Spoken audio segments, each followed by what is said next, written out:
The sun was shining brightly on the island of Sodor, but Thomas the tank engine wasn't feeling the warmth. He was having an awful day and didn't feel very cheerful at all.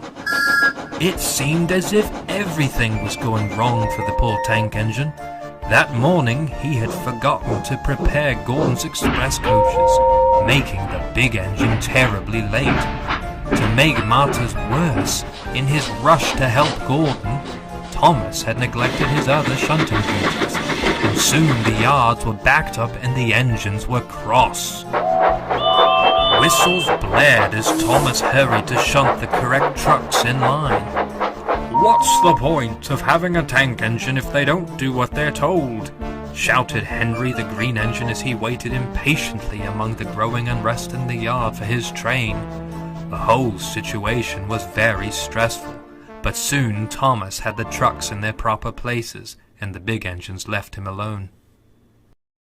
Later that day, Thomas, still on edge after the yard fiasco, moved trucks about his branch line, trying to make up for lost time. The trucks were being troublesome, and Thomas was having a hard time making them behave. In his frustration, he bumped the trucks hard. The sidings in the station yard were old and worn down, and the weight of the trucks caused the buffers to break, and the trucks came to a grief on the roadway leading into the yard. Incoming lorries were most annoyed at the road blockage. "Oh dear," Thomas cried. It took a long time to fetch the breakdown crane to clear the road again. The fat controller came to make sense of what had happened. He spoke severely to Thomas.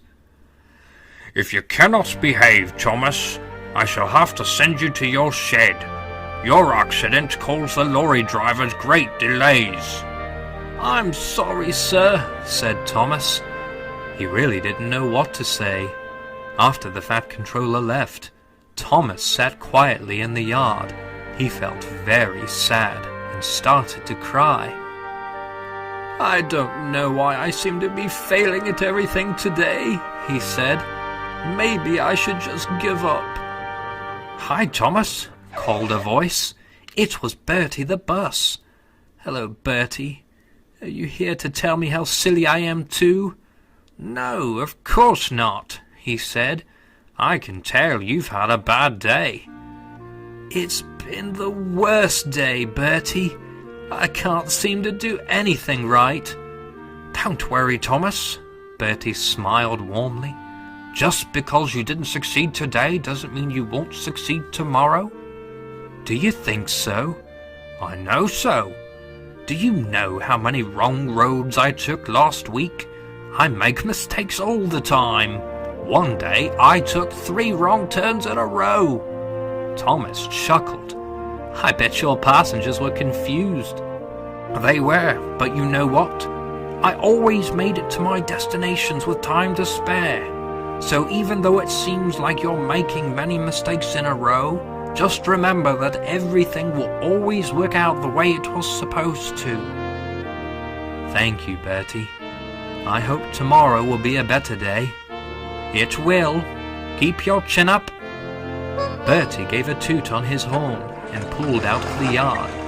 He was almost out of earshot when Thomas heard the screeching of brakes.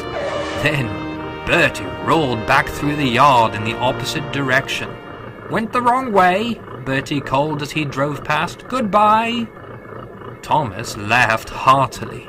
He felt much better about everything that had happened and looked forward to starting tomorrow with a new positive perspective.